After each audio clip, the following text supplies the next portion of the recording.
Thousands of villages across Spain are empty. Some have no permanent residents left at all. Others are not completely abandoned, but only a handful of elderly people remain. The houses are still standing. Roads still lead into town. Farmers may still work the surrounding fields, but the schools have closed, the stores are gone, and many homes are opened only when former residents and their families return for the summer.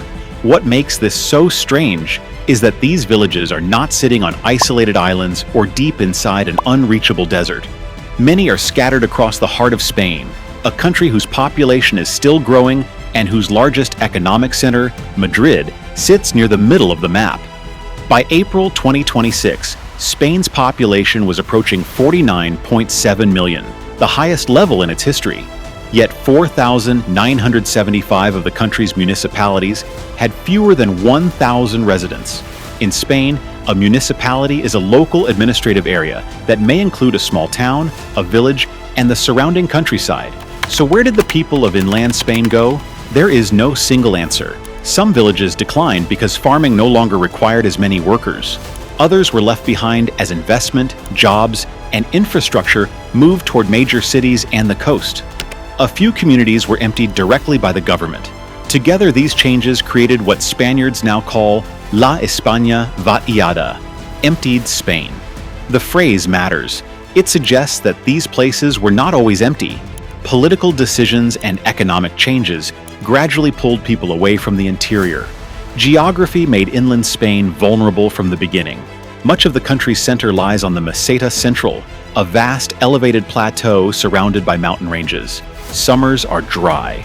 Winters can be bitterly cold. Towns and villages are often separated by enormous stretches of farmland. Wheat, barley, vineyards, and livestock can all thrive here. But these activities require large amounts of land without necessarily creating large numbers of jobs. Geography created the vulnerability. Spain's development choices made it worse. One of the modern roots of the problem appeared after the Spanish Civil War. During the 1940s, Francisco Franco ruled Spain as a dictator. Anti-Franco guerrillas, known as the Maquis, hid in the mountains of Leon, Galicia, Asturias, Andalusia, Aragon, and several other remote regions. They relied on rugged terrain and networks of rural residents for food, information, and shelter. The Franco regime tried to cut those connections. The policy was not enforced in exactly the same way across the entire country. But in some mountain districts, the government forced people living in isolated farmhouses to move closer to larger settlements where they could be watched more easily. In 1947, the province of Teruel was declared a war zone. A curfew was imposed, and residents were banned from being outside after 8 p.m. Families living in macias, isolated farmhouses in the mountains, were ordered to leave their homes every evening. They had to hand their keys over to the civil guard and find somewhere to sleep in the nearest village. Some of these farms were 3 or 4 hours away. Farmers were still expected to care for their livestock and work their land during the day, but they were not allowed to spend the night in their own homes. For many families, the arrangement became impossible. They abandoned their farms and moved to nearby towns, or even as far away as Barcelona. This anti-guerrilla campaign was not a nationwide plan to empty all of rural Spain. Its strongest effects were concentrated in places such as the mountains of Teruel, Maestrazgo, and Castellón. But it revealed how the Franco regime viewed isolated settlements. A population clustered inside villages was easier to monitor than families scattered across remote mountain farms. And even greater pressure arrived about a decade later. During the early years of Franco's rule, Spain followed a policy of economic autarky. International trade was restricted, and the country tried to produce most of what it needed at home. The result was an isolated economy that fell behind much of Western Europe. In 1959, the government finally introduced a stabilization plan that loosened restrictions, opened Spain to foreign trade and investment, and accelerated industrial growth. Spain's economy began expanding rapidly, but that growth was concentrated in a limited number of places. Madrid, Barcelona, Valencia, Bilbao, and several other cities received more factories, offices, housing projects, universities, highways, and transportation networks. Provinces that had long depended on agriculture could not industrialize at the same speed. Between 1950 and 1970, provinces such as Ávila, Jaén, Lugo, and Teruel lost population. Madrid, Barcelona, Valencia, and Biscay absorbed huge numbers of workers. At the same time, Spain's Mediterranean coast and islands were being transformed into tourism magnets. Hotels, apartment towers, restaurants, highways, and airports were built for European travelers looking for sunshine and beaches. The Balearic Islands became one of the centers of this boom, followed by Catalonia, Alicante, Malaga, and the Canary Islands.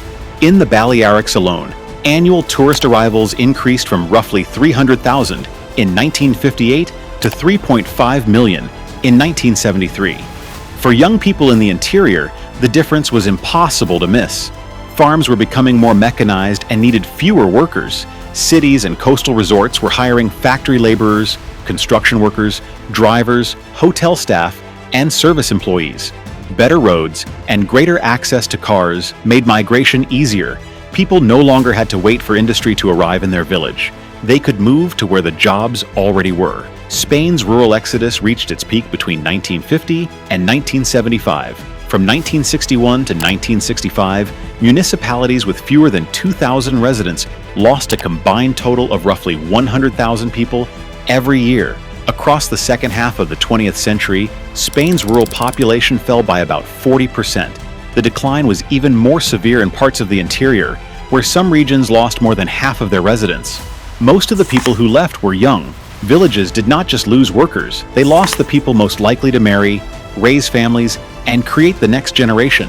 Young women were especially likely to leave because cities offered greater access to education, jobs, and independence. By 1991, rural Spain had only about 85 women for every 100 men between the ages of 35 and 39. In urban areas, the ratio was approximately 105 women for every 100 men. By the time the Great Exodus began to slow, the demographic damage was already difficult to reverse. Birth rates fell because fewer people of family-forming age remained. Those who stayed continued to grow older. By the 1990s, deaths were exceeding births across many rural areas. Villages no longer needed another massive wave of migration to keep shrinking. Their age structure alone was enough to reduce the population year after year, but not every village emptied because its residents chose to leave. In Granadilla, a walled town in Extremadura, the decision came directly from the government. Granadilla stood on a hill above the Alagon River. In 1955, the government included the town inside an area designated for the Gabriel Egalan Reservoir. Residents were told that their homes, orchards, roads, and farmland would eventually be flooded. Between 1959 and 1964, more than 1,000 people were forced out of Granadilla. Family after family left homes that had been occupied for generations. The town's independent municipal status was dissolved in 1965. As the reservoir filled, low-lying land around Granadilla disappeared beneath the water, leaving the town connected to the mainland by only one narrow road. But the water never reached the houses. Granadilla had been built high enough above the river that the village remained dry, even when the reservoir was full. The surrounding lowlands flooded. The town itself did not. Former residents were still not allowed to return permanently because the property had already been taken by the government. Granadilla was later restored as a historic site and tourist attraction. Its buildings were saved. The community that once lived inside them was not. Granadilla was not the only case. In Janovas, Aragon, residents were driven out for a dam project that was never built. Homes were damaged, public services were cut.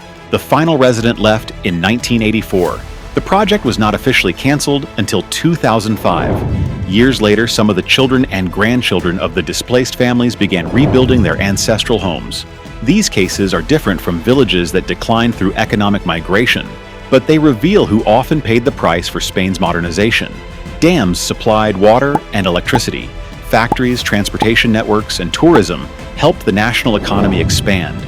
Yet many inland communities lost their land, their jobs, or any realistic path toward a future. The consequences remain visible decades later. Between 2001 and 2018, more than 5,100 Spanish municipalities lost population. That represented roughly 63% of all municipalities in the country. Nearly 4,000 of those places had fewer than 1,000 residents. Almost half of Spain's municipalities also had population densities below 32 people per square mile, placing them at serious risk of continued population decline. Soria, Teruel, and Cuenca are among the clearest examples. All three lie around the Iberian System, a mountain region cutting through the eastern interior. Between 1950 and 2000, Cuenca lost roughly one-third of its population. Soria and Teruel lost more than 40%. Population density in Soria and Teruel fell below 26 people per square mile, making the area one of the most sparsely populated parts of Europe. Small populations also change everyday life. Schools run out of students. Clinics, banks, and stores must serve people spread across greater distances. Bus routes become difficult to maintain because too few passengers use them. Young families do not judge a village only by the price of a house. They also consider how far they would have to travel for work, schools, doctors, grocery stores, and other basic services. Once a village loses enough people, attracting new residents becomes even harder. Spain now has the largest population in its history, but that growth has not refilled the places that lost their younger generations decades ago. At the beginning of 2025, 4,975 of Spain's 8,132 municipalities still had fewer than 1,000 residents. Together, these small municipalities held only about 3% of the national population. Meanwhile, more than 40% of Spaniards lived in cities with over 100,000 people. That is why this region is called Emptied Spain.